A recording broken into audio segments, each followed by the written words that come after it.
గుడిలో ఎన్ని ప్రదక్షిణాలు వేయాలి అనేది చాలా మందిలో ఉన్నటువంటి ధర్మ సందేహం అండి.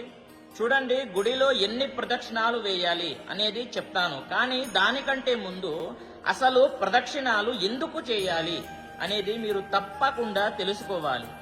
ప్రదక్షిణ అనేటటువంటి 4 అక్షరాలకి అర్థం ఉంది, చెప్తాను వినండి. ప్ర అనే అక్షరానికి అర్థము మీరు తెలుసో తెలియకనో చేసుకున్నటువంటి పాపాలు తొలగిపోవాలి అని అర్థము. అలాగే ద అనే అక్షరానికి అర్థము మీరు కోరుకుంటారు కదా కోరికలు, అవి నెరవేరాలి అని అర్థము. అలాగే క్షి అనే అక్షరానికి అర్థము వచ్చేటటువంటి జన్మ నాకు మంచి జన్మ ఇవ్వమని అర్థము.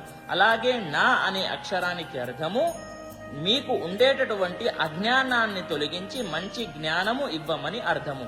ఇంత అర్థం ఉంది ప్రదక్షిణాలలో. కాబట్టి ఇప్పుడు ఎన్ని వేయాలి అనేది చెప్తాను వినండి. చూడండి, ఎప్పుడైనా సరే భగవంతుడు మీరు ఎన్ని ప్రదక్షిణాలు వేశారు అనేది చూడడు, ఎంత మనస్సు పెట్టి వేశారు అనేది చూస్తాడు. కాబట్టి నేను చెప్పేది ఒకటే, మీరు ఓన్లీ 3 ప్రదక్షిణాలు చేయండి, మనస్సుతోని చేయండి. అడుగులో అడుగు పెట్టుకుంటూ స్వామి వారి నామస్మరణ చేసుకుంటూ చేయండి. ఓకేనా? ఎంత మనస్సు పెట్టి చేస్తారో అదే చూస్తాడు. ఎన్ని చేశారో చూడడు.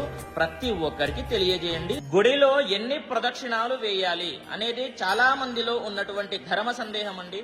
చూడండి, గుడిలో ఎన్ని ప్రదక్షిణాలు వేయాలి అనేది చెప్తాను, కానీ దానికంటే ముందు అసలు ప్రదక్షిణాలు ఎందుకు చేయాలి అనేది మీరు తప్పకుండా తెలుసుకోవాలి. ప్రదక్షిణ అనేటటువంటి 4 అక్షరాలకి అర్థం ఉంది, చెప్తాను వినండి. ప్ర అనే అక్షరానికి అర్థము మీరు తెలుసో తెలియకనో చేసుకున్నటువంటి పాపాలు తొలగిపోవాలి అని అర్థము. అలాగే ద అనే అక్షరానికి అర్థము మీరు కోరుకుంటారు కదా కోరికలు, అవి నెరవేరాలి అని అర్థము. అలాగే క్షి అనే అక్షరానికి అర్థము వచ్చేటటువంటి జన్మ నాకు మంచి జన్మ ఇవ్వమని అర్థము. అలాగే నా అనే అక్షరానికి అర్థము మీకు ఉండేటటువంటి అజ్ఞానాన్ని తొలగించి మంచి జ్ఞానము ఇవ్వమని అర్థము. ఇంత అర్థం ఉంది ప్రదక్షిణాలలో. కాబట్టి ఇప్పుడు ఎన్ని వేయాలి అనేది చెప్తాను వినండి. చూడండి, ఎప్పుడైనా సరే భగవంతుడు మీరు ఎన్ని ప్రదక్షిణాలు వేశారు అనేది చూడడు, ఎంత మనస్సు పెట్టి వేశారు అనేది చూస్తాడు. కాబట్టి నేను చెప్పేది ఒకటే, మీరు ఓన్లీ 3 ప్రదక్షిణాలు చేయండి, మనస్సుతోని చేయండి. అడుగులో అడుగు పెట్టుకుంటూ స్వామి వారి నామస్మరణ చేసుకుంటూ చేయండి. ఓకేనా? ఎంత మనస్సు పెట్టి చేస్తారో అదే చూస్తాడు. ఎన్ని చేశారో చూడడు. ప్రతి ఒక్కరికి తెలియజేయండి. గుడిలో ఎన్ని ప్రదక్షిణాలు వేయాలి అనేది చాలా మందిలో ఉన్నటువంటి ధర్మ సందేహం అండి. చూడండి, గుడిలో ఎన్ని ప్రదక్షిణాలు వేయాలి అనేది చెప్తాను, కానీ దానికంటే ముందు అసలు ప్రదక్షిణాలు ఎందుకు చేయాలి అనేది మీరు తప్పకుండా తెలుసుకోవాలి. ప్రదక్షిణ అనేటటువంటి 4 అక్షరాలకి అర్థం ఉంది, చెప్తాను వినండి. ప్ర అనే అక్షరానికి అర్థము మీరు తెలుసో తెలియకనో చేసుకున్నటువంటి పాపాలు తొలగిపోవాలి అని అర్థము. అలాగే ద అనే అక్షరానికి అర్థము మీరు కోరుకుంటారు కదా కోరికలు, అవి నెరవేరాలి అని అర్థము. అలాగే క్షి అనే అక్షరానికి అర్థము వచ్చేటటువంటి జన్మ నాకు మంచి జన్మ ఇవ్వమని అర్థము. అలాగే నా అనే అక్షరానికి అర్థము మీకు ఉండేటటువంటి అజ్ఞానాన్ని తొలగించి మంచి జ్ఞానము ఇవ్వమని అర్థము. ఇంత అర్థం ఉంది ప్రదక్షిణాలలో. కాబట్టి ఇప్పుడు ఎన్ని వేయాలి అనేది చెప్తాను వినండి. చూడండి, ఎప్పుడైనా సరే భగవంతుడు మీరు ఎన్ని ప్రదక్షిణాలు వేశారు అనేది చూడడు, ఎంత మనస్సు పెట్టి వేశారు అనేది చూస్తాడు. కాబట్టి నేను చెప్పేది ఒకటే, మీరు ఓన్లీ 3 ప్రదక్షిణాలు చేయండి, మనస్సుతోని చేయండి.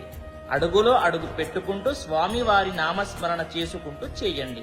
ఓకేనా? ఎంత మనస్సు పెట్టి చేస్తారో అదే చూస్తాడు. ఎన్ని చేశారో చూడడు. ప్రతి ఒక్కరికి తెలియజేయండి. గుడిలో ఎన్ని ప్రదక్షిణాలు వేయాలి అనేది చాలా మందిలో ఉన్నటువంటి ధర్మ సందేహం అండి.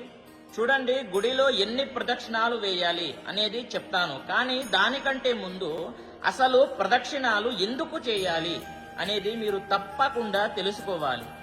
ప్రదక్షిణ అనేటటువంటి 4 అక్షరాలకి అర్థం ఉంది, చెప్తాను వినండి.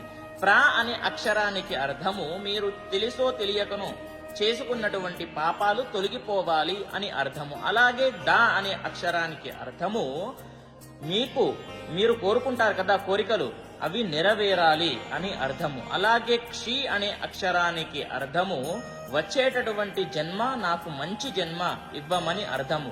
అలాగే నా అనే అక్షరానికి అర్థము మీకు ఉండేటటువంటి అజ్ఞానాన్ని తొలగించి మంచి జ్ఞానము ఇవ్వమని అర్థము. ఇంత అర్థం ఉంది ప్రదక్షిణాలలో. కాబట్టి ఇప్పుడు ఎన్ని వేయాలి అనేది చెప్తాను వినండి.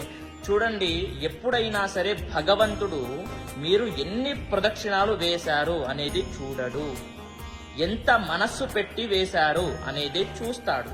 కాబట్టి నేను చెప్పేది ఒకటే, మీరు ఓన్లీ 3 ప్రదక్షిణాలు చేయండి, మనస్సుతోని చేయండి. అడుగులో అడుగు పెట్టుకుంటూ స్వామివారి నామస్మరణ చేసుకుంటూ చేయండి. ఓకేనా? ఎంత మనస్సు పెట్టి చేస్తారో అదే చూస్తాడు. ఎన్ని చేశారో చూడడు. ప్రతి ఒక్కరికి తెలియజేయండి. గుడిలో ఎన్ని ప్రదక్షిణాలు వేయాలి అనేది చాలా మందిలో ఉన్నటువంటి ధర్మ సందేహం అండి. చూడండి, గుడిలో ఎన్ని ప్రదక్షిణాలు వేయాలి అనేది చెప్తాను, కానీ దానికంటే ముందు అసలు ప్రదక్షిణాలు ఎందుకు చేయాలి అనేది మీరు తప్పకుండా తెలుసుకోవాలి. ప్రదక్షిణ అనేటటువంటి 4 అక్షరాలకి అర్థం ఉంది, చెప్తాను వినండి. ప్ర అనే అక్షరానికి అర్థము మీరు తెలుసో తెలియకనో చేసుకున్నటువంటి పాపాలు తొలగిపోవాలి అని అర్థము. అలాగే ద అనే అక్షరానికి అర్థము మీరు కోరుకుంటారు కదా కోరికలు, అవి నెరవేరాలి అని అర్థము. అలాగే క్షి అనే అక్షరానికి అర్థము వచ్చేటటువంటి జన్మ నాకు మంచి జన్మ ఇవ్వమని అర్థము. అలాగే నా అనే అక్షరానికి అర్థము మీకు ఉండేటటువంటి అజ్ఞానాన్ని తొలగించి మంచి జ్ఞానము ఇవ్వమని అర్థము. ఇంత అర్థం ఉంది ప్రదక్షిణాలలో. కాబట్టి ఇప్పుడు ఎన్ని వేయాలి అనేది చెప్తాను వినండి. చూడండి, ఎప్పుడైనా సరే భగవంతుడు మీరు ఎన్ని ప్రదక్షిణాలు వేశారు అనేది చూడడు, ఎంత మనస్సు పెట్టి వేశారు అనేది చూస్తాడు. కాబట్టి నేను చెప్పేది ఒకటే, మీరు ఓన్లీ 3 ప్రదక్షిణాలు చేయండి, మనస్సుతోని చేయండి. అడుగులో అడుగు పెట్టుకుంటూ స్వామివారి నామస్మరణ చేసుకుంటూ చేయండి. ఓకేనా? ఎంత మనస్సు పెట్టి చేస్తారో అదే చూస్తాడు. ఎన్ని చేశారో చూడడు. ప్రతి ఒక్కరికి తెలియజేయండి. గుడిలో ఎన్ని ప్రదక్షిణాలు వేయాలి అనేది చాలా మందిలో ఉన్నటువంటి ధర్మ సందేహం అండి. చూడండి, గుడిలో ఎన్ని ప్రదక్షిణాలు వేయాలి అనేది చెప్తాను, కానీ దానికంటే ముందు అసలు ప్రదక్షిణాలు ఎందుకు చేయాలి అనేది మీరు తప్పకుండా తెలుసుకోవాలి. ప్రదక్షిణ అనేటటువంటి 4 అక్షరాలకి అర్థం ఉంది, చెప్తాను వినండి. ప్ర అనే అక్షరానికి అర్థము మీరు తెలుసో తెలియకనో చేసుకున్నటువంటి పాపాలు తొలగిపోవాలి అని అర్థము. అలాగే ద అనే అక్షరానికి అర్థము మీరు కోరుకుంటారు కదా కోరికలు, అవి నెరవేరాలి అని అర్థము. అలాగే క్షి అనే అక్షరానికి అర్థము వచ్చేటటువంటి జన్మ నాకు మంచి జన్మ ఇవ్వమని అర్థము. అలాగే నా అనే అక్షరానికి అర్థము మీకు ఉండేటటువంటి అజ్ఞానాన్ని తొలగించి మంచి జ్ఞానము ఇవ్వమని అర్థము. ఇంత అర్థం ఉంది ప్రదక్షిణాలలో. కాబట్టి ఇప్పుడు ఎన్ని వేయాలి అనేది చెప్తాను వినండి. చూడండి, ఎప్పుడైనా సరే భగవంతుడు మీరు ఎన్ని ప్రదక్షిణాలు వేశారు అనేది చూడడు, ఎంత మనస్సు పెట్టి వేశారు అనేది చూస్తాడు. కాబట్టి నేను చెప్పేది ఒకటే, మీరు ఓన్లీ 3 ప్రదక్షిణాలు చేయండి, మనస్సుతోని చేయండి. అడుగులో అడుగు పెట్టుకుంటూ స్వామివారి నామస్మరణ చేసుకుంటూ చేయండి. ఓకేనా? ఎంత మనస్సు పెట్టి చేస్తారో అదే చూస్తాడు. ఎన్ని చేశారో చూడడు. ప్రతి ఒక్కరికి తెలియజేయండి.